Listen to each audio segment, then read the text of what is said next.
Yo no sé por qué razón, pero seguimos con lo de la responsabilidad o de la culpabilidad. Hoy quiero hacer agregar algo más y como tener una aclaratoria, porque para evitar, ay, ay, ay. Sí, necesito aquí. Ok, déjame ver. Ok, solamente para retomar, porque teníamos varios días que no tuvimos célula y recuerda que estuvimos diciendo que queremos estuvimos hablando acerca de la responsabilidad y de la culpa y le dijimos que estuvimos diciendo que es mejor cuando hablamos de responsabilidad que de culpa, porque la responsabilidad nos lleva a tomar una acción para resolver un conflicto o una situación que estamos viviendo, en tanto que la culpa nos ata al pasado y la culpa nos estanca. Cuando sentimos mucha culpa, es como que si no hay una disposición, eso es inconsciente, para resolver y que no nos ayuda. Ahora, también dijimos que la palabra responsabilidad se compone de dos palabras, que es response y habilidad, y es la habilidad de responder adecuadamente o de responder apropiadamente a cualquier situación que se nos presente en la vida, por supuesto, con el propósito de resolver. Siempre nosotros dentro del Evangelio del Señor Jesucristo, lo que queremos es empoderarnos para que nosotros que no seamos ese tipo de persona que decimos, oh, yo le digo la verdad a cualquiera, no me importa lo que piense, no me importa lo que diga, yo soy tan fea como tan franca, bla, bla, bla, bla. Nosotros no queremos eso, porque en verdad cuando nosotros tomamos esa decisión no queremos resolver. Sin embargo, lo que estamos animándonos y aprendiendo es que siempre hay una manera de resolver y es la manera del Señor Jesucristo. Y eso es lo que vamos a continuar en esta noche. Recuérdense que la palabra responsabilidad se compone de dos palabras, que es response, que es de cómo se responde, y de habilidad. La habilidad de responder ante cualquier situación que se nos presente en la vida con el propósito de resolverlo, con el propósito de resolverlo. Cómo respondemos frente a la vida en las situaciones es muy importante porque eso determina cómo nosotros vamos a vivir, cómo vamos a vivir en el presente. Por eso que la amargura se va, el enojo se va, la tristeza se va, porque cuando decimos, oh, yo le digo a cualquiera la verdad en la cara, porque a esa persona hay que decírselo, porque esa persona está acostumbrada a hacer esto, vamos a darle un pare a esa persona, bla, bla, bla, bla. Yo le garantizo que eso no le va a ayudar a usted, no le va a ayudar. Al contrario, cuando usted o cuando yo decidimos que queremos resolver, se puede confrontar, claro que sí, podemos confrontar, pero tenemos que hacerlo de una manera con sabiduría, porque lo que queremos es resolver la situación que estamos viviendo para no seguir estancados en eso que nos está aconteciendo. Ahora quiero incorporar en esta noche algo que se llama la culpa disfuncional. Para aclarar, estamos diciendo que nos gusta más hablar de responsabilidad porque la responsabilidad nos lleva a resolver. El sentir culpa y constantemente la culpa y la culpa y la culpa, lo que quieres hacerte que te quedes estancado o estancada en esa situación o en ese problema que estás viviendo. Conseguí algo que me gustó mucho, que se llama, ahí también le estábamos diciendo que hay personas que ellos dicen, le llaman culpa legítima o culpa ilegítima, y le dije que conmigo está bien, que ustedes tienen la opción de elegir cuál palabra ustedes prefieren, la de su preferencia, porque aquí nosotros no le imponemos nada a nadie. Aquí ustedes son seres pensantes, nosotros somos seres pensantes individuales que necesitamos hacer nuestras propias investigaciones, nuestros propios estudios, y también la manera como nosotros somos los que decidimos cómo nosotros pensamos. Nadie nos puede imponer cómo es que tenemos que pensar. Para eso Dios nos ha dotado de que nosotros podamos leer, podamos escudriñar y podamos aprender. Y así en la diversidad podemos decir que está la riqueza y nos podemos enriquecer los unos a los otros. Y conseguí algo que me gusta, que se llama la culpa disfuncional, que en el caso sería la culpa ilegítima. La culpa disfuncional dice que te ata al hecho que hiciste o me ata al hecho que yo hice, y es algo que se convierte en una carga muy pesada. nos confunde y evita que seamos conscientes de la realidad presente, ya que con culpa todo se mira oscuro y sin solución. A diferencia de la culpa legítima o funcional, que te ayuda a ver y reconocer que el acto que hiciste le ha causado daño a otro o a otras personas. La culpa legítima, si le gusta ese término, o la culpa funcional, te ayuda a ver y reconocer que el acto que hiciste le ha causado daño a otro o a otras personas. Esta culpa legítima o culpa funcional es como cuando uno hace algo y uno dice, yo hice algo que no estuvo bien. Yo hice algo que no estuvo bien. Por ejemplo, cuando uno ofende, cuando uno dice algo de una persona que no era verdad, o cuando uno se llevó algo que no es de uno, que uno dice, pero ¿por qué yo hice esto? Eso está bien que uno sienta eso porque te está advirtiendo que lo que hiciste no estuvo bien, porque sería irracional que nosotros estuviéramos cometiendo pecado y no sentirnos mal por lo que nosotros estamos haciendo. Esa es una culpa muy diferente que cuando hacemos algo que no estuvo debido o algo indebido, algo incorrecto, lo que la Biblia le llama pecado, es normal, es natural que nosotros nos sintamos que hicimos algo que no estuvo bien, ¿verdad? ¿Por qué esa nos ayuda? Porque es bueno sentirse así, porque esa nos ayuda a no querer, a volver a hacer lo mismo, sino que nosotros podamos darnos cuenta que eso que hicimos no estuvo bien. Por ejemplo, cuando nosotros le ponemos apodos o sobrenombres a otra persona, o nosotros nos reímos, hacemos chistes de alguien, y si nosotros sentimos algo en nuestro corazón, eso es que te está redarguyendo el Espíritu de Dios para que tú y yo no volvamos a hacer eso porque no está bien. Lo anormal sería que nosotros sabiendo que hicimos algo malo, lo sigamos haciendo. O también cuando alguien nos dice, eso que tú dices no me gusta, eso que tú dices a mí me hiere, yo me siento herida cuando tú me hablas con esa actitud, cuando tú me hablas de esa manera, yo me siento herida. Y si alguien me ha dicho a mí o alguien le ha dicho a usted, no me digas esto, no me llames gorda, no me llames gordo, no me llames viejo, no me llames vieja, o no me llames tonta, no me llames bruta, bruto. Si la persona ya nos lo ha dicho a nosotros, es bueno que nosotros no lo hagamos, porque no estamos mostrando el carácter del Señor Jesucristo. Y la meta de nosotros, el propósito de nosotros es que nosotros podamos mostrar siempre el carácter de nuestro Señor Jesucristo, porque en verdad nos queremos parecer a Él, que la gente pueda ver eso en nosotros y, y que nos pregunten y que nosotros podamos decirle, en verdad ha sido el Señor Jesús. Yo por mí misma, yo no puedo. En verdad ha sido el Señor Jesús y que les dé curiosidad a ellos de querer conocer a nuestro Señor Jesús. Dijimos que esa culpa nos ayuda para que nos arrepintamos de lo que hicimos o dejamos de hacer y es darle un giro a nuestra vida. Cuando el Señor Jesús comenzó a predicar el mensaje del reino, él decía arrepiéntanse. Y arrepentirse es dar un giro de 180 grados. Es decir, que si yo iba para el norte, dirigirme hacia el sur. O si yo estaba en el este, dirigirme hacia el oeste.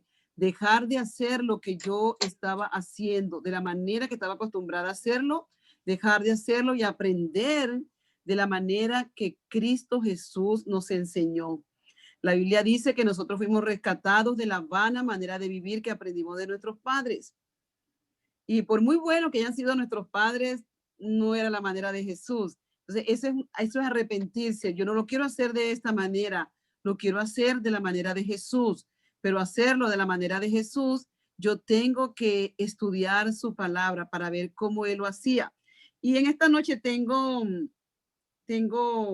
algo que a mí me pareció muy, muy chévere y tiene que ver la última vez que vimos la clase, hablamos de cómo Pedro, cómo el Señor confrontó a Pedro, cómo Pedro fue sanado de la culpa y también todos los discípulos, porque la Biblia dice que todos los abandonaron, que lo único que se quedó ahí fue Juan. Ahora mire, conseguí algo que me gusta y es cuando murió Lázaro. Yo sé que ustedes saben, se me olvidó escribir aquí el versículo bíblico, si alguien lo consigue, pues ayuda digna ponerlo ahí en la pantalla, se me olvidó ponerlo en verdad. Y yo le escribí mete culpa, porque nosotros estamos aquí librándonos de ser mete culpa y también el Señor nos está enseñando cómo nosotros podemos confrontar o cómo podemos enfrentar a un mete culpa, porque en algunas ocasiones nosotros somos los mete culpa y en otras ocasiones somos los que recibimos la culpa porque otro lo está haciendo. Y vemos el ejemplo de Marta y María. Si recuerdan cuando Lázaro murió y Marta y María estaban tan desesperadas, es obvio, se les murió su hermano querido, su hermano varón, su hermano del alma. Ellas eran mujeres y en aquel tiempo, y todavía, pero más en aquel tiempo, dos mujeres se quedaran solas sin representación masculina era prácticamente una desgracia. Se había muerto el hombre, se había muerto el varón de la casa. Entonces entendemos el dolor de Marta y María, no estamos juzgando nada que tenga que ver con eso, sino que me quiero referir a la actitud de ellas, cómo fue, ¿verdad? En medio del dolor, ellas, el Señor Jesús llegó, él estaba lejos de ahí y él regresó porque le habían dicho que Lázaro había muerto. Él va a visitarlas y cuando Marta lo ve, mira lo que Marta le dice. Si hubieras estado aquí, mi hermano no habría muerto. Si hubieras estado aquí, mi hermano no habría muerto. Y a mí me da la impresión, no sé ustedes, que Marta está como queriendo ponerle culpa al Señor Jesús. Oh, mi hermano murió porque tú no estuviste aquí. Si tú hubieras estado aquí, mi hermano no habría muerto. No sé, de repente me pienso que si alguien me dice, oh, mi hermano murió porque tú te fuiste, mi hermano murió porque tú no estabas presente, o mi hermano murió, o mi mamá, porque cuando muere alguien, nosotros tenemos la tendencia, es de humanos, es natural, querer culpar a otro de la muerte de un familiar nuestro. Es por la culpa del doctor, no hizo el diagnóstico adecuado, es por la culpa de los médicos que no lo atendieron a tiempo, la enfermera hizo lo que no debió hacer, la mamá no sacó a tiempo al hijo para el hospital, o los hijos no sacaron a tiempo a la mamá para el hospital. Ese montón de cosas que ustedes y yo sabemos que se dicen. Y aquí, bueno, Marta dice, si hubieras estado aquí, mi hermano no habría muerto. Y mire la actitud del Señor Jesús, qué lindo, me encanta ver cómo él no se enfrasca en eso, porque yo me imagino que si alguien me dice, oh, si tú hubieras estado aquí, mi mamá no se hubiera muerto, o mi mamá hubiera muerto en paz, pero mi mamá no murió en paz porque tú no estabas, y mi mamá murió de tristeza porque tú estabas lejos, bla, bla, bla, bla. Yo como humana, yo me pongo inmediatamente a defenderme. Oh, pero tú sabes que yo quise venir, pero que no pude, pero tú sabes que el vuelo se retardó. Oh, pero tú sabes que yo envié dinero. Ah, pero tú sabes que yo hice esto, no tenía con quién dejar a los hijos, no tenía con quién hacer esto. Uno humanamente se pone a defenderse y a darle explicaciones a las personas que nos están diciendo en ese momento algo que nos hace sentirnos a nosotros como que nos están poniendo culpa, o lo que como se conoce como el mete culpa, o la persona que te está metiendo culpa. El Señor Jesús no se enganchó en nada de eso. Él no se puso a dar explicaciones, oh, tú sabes que yo estaba lejos, que tengo que caminar, que el camino estaba muy polvoriento, que los discípulos no tenían esto, que yo me enteré muy tarde, porque uno de repente dice, bueno, y si yo digo que me enteré tarde, ¿verdad? De repente me libro de la culpa. El Señor Jesús no se puso a dar ninguna explicación. Y, sino que él llega y dice, tu hermano resucitará. Mira qué lindo. Él no dio ninguna explicación. Póngase a pensar las veces que usted y yo, cuando alguien nos dice algo, nosotros nos ponemos a dar todas las explicaciones del mundo para quedar bien. No, es que me pasó fue esto. No, es que lo otro. y lo hacemos para quedar bien, pero hay un dicho que dice que mientras más uno aclara, oscurece. Es decir, mientras más trato de explicar el por qué hice algo, lo que hago es que enredo más la situación. Enseñanza número 1, no deje explicaciones. El Señor Jesús no dio ninguna, sino que Él habla y dice, tu hermano resucitará, y le da esperanza y le da seguridad. Él no le da otra explicación, sino que le dice lo que tiene que decirle, tu hermano resucitará. Juan 11. Y ella le dice, sí, en Juan 11. Besaida lo escribió, Raúl ya lo consiguió en Juan 11. El Señor Jesús le dice, tu hermano resucitará, le da esperanza y seguridad. Y el Señor le dice todo eso y Marta vuelve otra vez. Y mire lo que le dice, yo sé que resucitará en el día postrero, yo sé que resucitará en el día de la resurrección. Es decir, no está conforme todavía con lo que el Señor Jesús le está diciendo. Y el Señor Jesús vuelve otra vez y no se engancha, sino que responde exactamente lo que tiene que responder. Jesús le dijo, yo soy la resurrección y la vida. Todo el que cree en mí no morirá jamás. Y dice, y aunque esté, todo el que cree en mí, aunque esté muerto, vivirá. Él va al grano y dice exactamente lo que tiene que decir. Y después le dice, ¿crees esto? Porque se está dando cuenta que Marta no cree. Ya le dijo, cuando le dijo, tu hermano resucitará, y ella comienza y le sale con una clase de teología por allá y comienza a decirle otras cosas. Y él vuelve y dice, yo soy la resurrección. El que muere en mí vivirá. Y él le dice, ¿crees esto? Al final le dice, ¿crees esto? Porque la tiene que confrontar. ¿Ves cómo la confronta de una manera bien linda?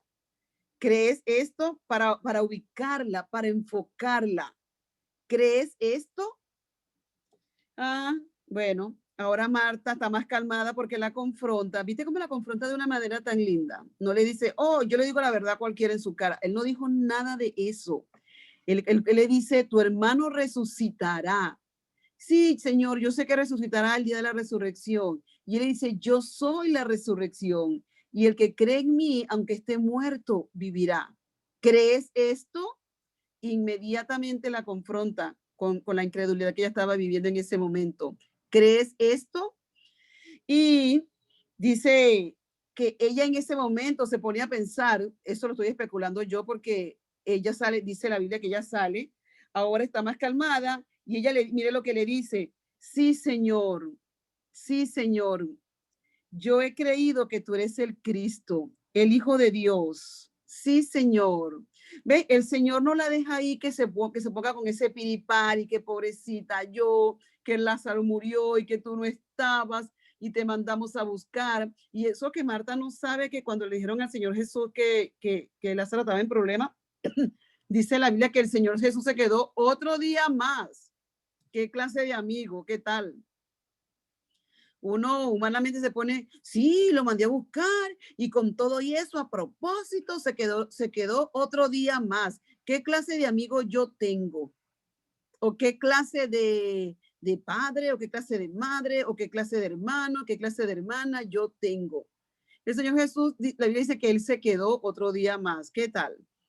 Y cuando la confronta, ella dice, sí, Señor, yo he creído que tú eres el Cristo, el Hijo de Dios. ¿Ves cómo ella ahora se tranquiliza? Y dice que se fue y llamó a su hermana María diciendo, fue y llamó a María y dice que la consiguió y estaba ahí bien chévere. María también venía y le dice, María, el maestro ha venido y mira lo que dice. Y dice la Biblia que María se fue corriendo para ver al maestro. Y María cuando ve al maestro, mire lo que le dice lo mismo que Marta le había dicho al principio. Si hubieras estado aquí, mi hermano no hubiera muerto. Ay, ay, ay, ay, ay. Y el Señor Jesús no dice, ay, Dios mío, estas cabezunas, otra vez con lo mismo. No, Él no dijo eso. Nosotros hubiéramos podido decir eso, ¿verdad? O yo hubiera podido decir eso. El Señor Jesús no dice eso, sino que no les cae en el juego de ellas, sino que Él sabe cómo confrontarlas. Y le dice la Biblia que la actitud del Señor Jesús fue que cuando ella la vio así, la verá llorando, se conmovió profundamente en el espíritu y se entristeció. Ay, no se puso a decirle que cabezona, le he estado explicando, he estado con ellas tanto tiempo y todavía no entiende. No, la Biblia no habla nada de eso. La Biblia dice que él se conmovió profundamente en el espíritu y se entristeció.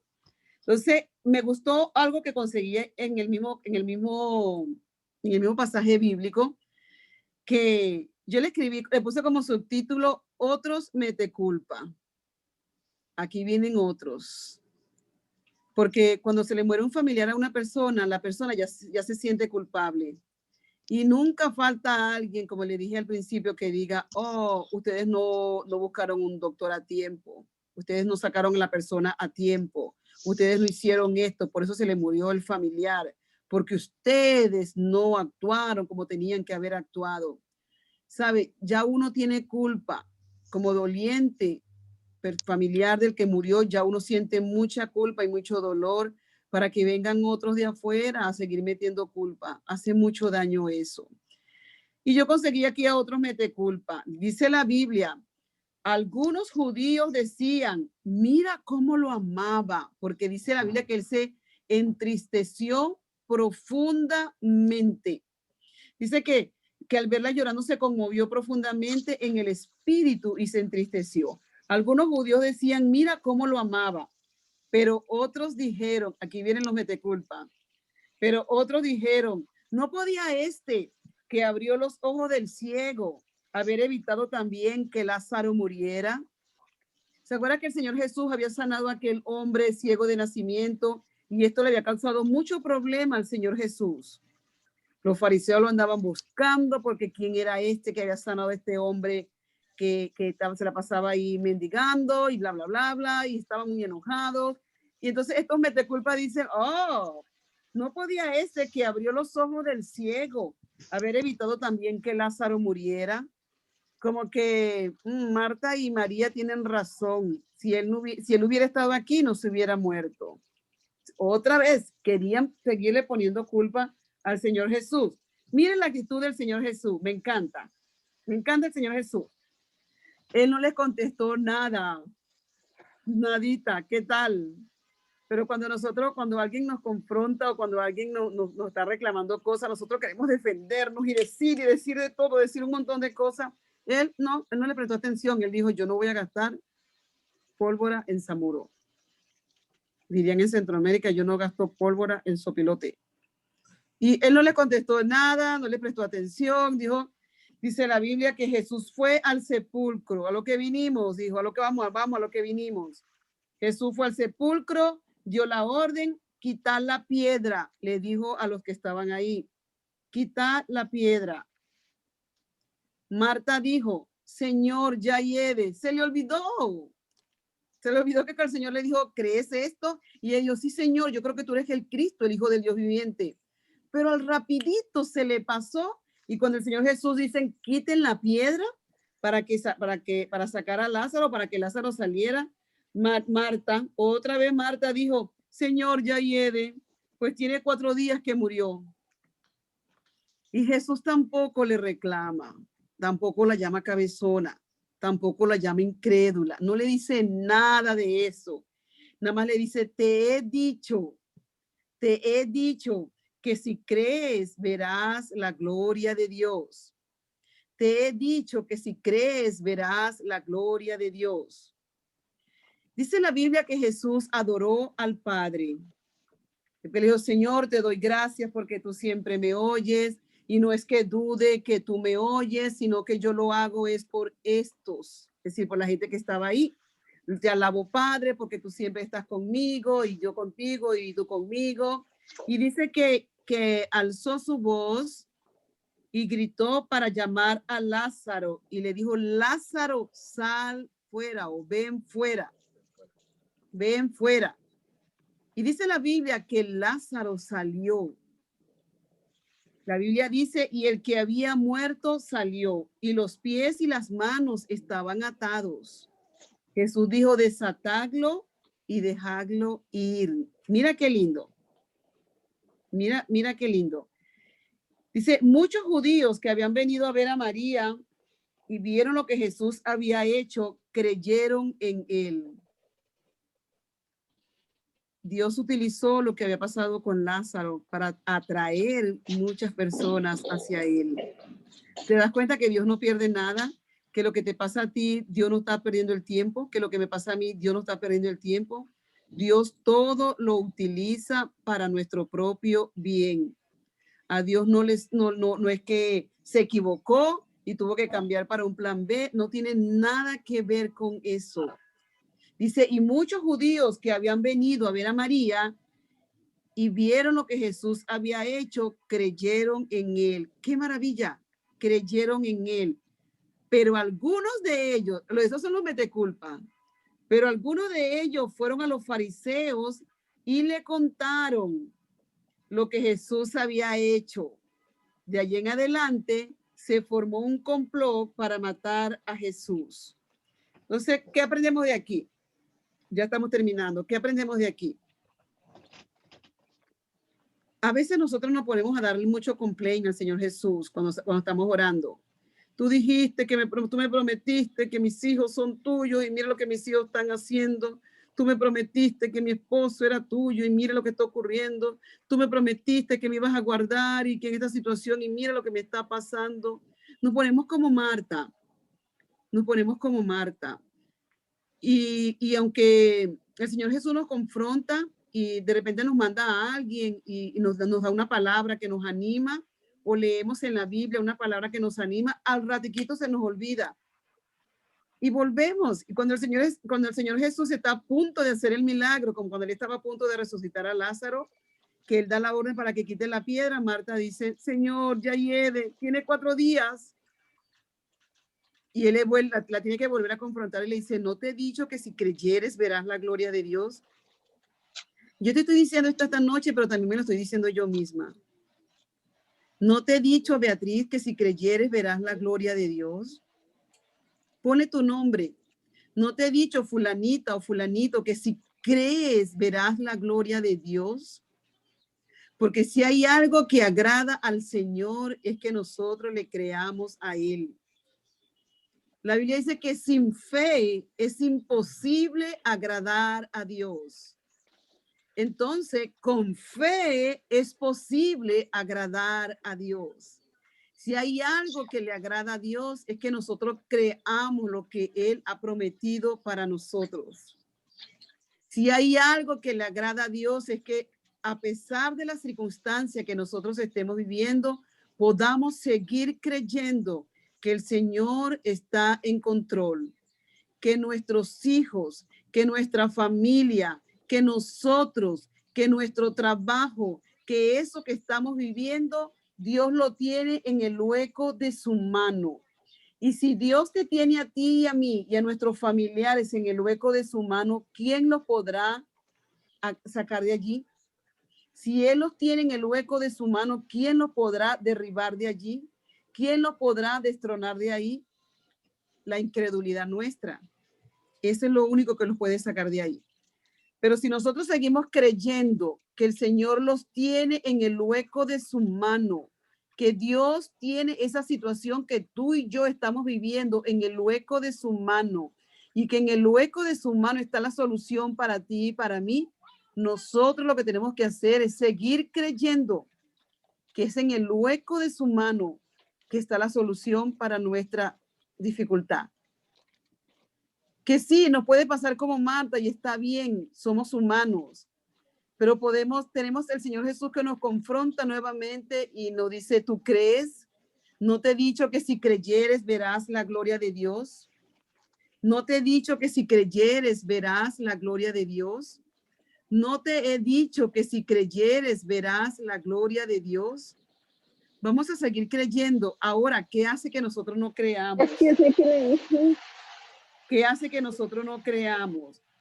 Lo que hace que nosotros no creamos muchas veces es no tener unas emociones saludables, especialmente eso de la culpa, que es lo que estamos hablando. Porque cuando tenemos culpa, siempre vamos a apuntar o a señalar hacia afuera para no ver lo que tenemos dentro. Marta y María, más Marta que María, quisieron señalar hacia afuera. Si tú hubieras estado aquí, Señor, mi hermano no hubiera muerto. Pero el Señor Jesús no se enganchó con eso, sino que le dijo, yo soy la resurrección y la vida. Y cuando Marta sigue con su incredulidad, el Señor Jesús le dice, ¿crees esto? Que yo soy la resurrección y la vida. Sí, Señor, yo creo. Cuando el Señor Jesús le dice que van a quitar la piedra para resucitar a Lázaro, él dice que ya hiere otro obstáculo más. Y él le vuelve y le recuerda, ¿no te he dicho que si creyeres verás la gloria de Dios? Entonces está de nuestra parte decidir creer. Yo le oro a Dios conforme oro para mí, mi hermano y hermana, que nosotros decidamos, no importa que tengamos esos momentos de dificultad como Marta y como María, o que podamos ser como Marta, que fue más reincidente en la duda, en la falta de fe. El Señor Jesús siempre te va a decir, yo te he dicho que si tú crees, tú vas a ver la gloria de Dios. Que tú te lleves esta noche esto, hermano, que si tú crees, tú vas a ver la gloria de Dios en tu vida. Si tú crees, tú vas a ver la gloria de Dios en tu vida. Si tú crees, decídete a creerle a Dios, decídete a creerle a Dios. Yo te lo digo a ti, pero también me lo digo a mí misma. Decide a creerle a Dios. Yo no sé por qué cosa tú estás pasando, por qué situación. Yo no sé por qué tú le estás creyendo o yo no sé por qué tú le has dejado de creer a Jesús. Pero esta noche Él nos dice a través de su palabra en el Evangelio según San Juan, en capítulo 11, no te he dicho que si creyeres verás la gloria de Dios. Solo cree y agrádale al Señor. Dios te bendiga.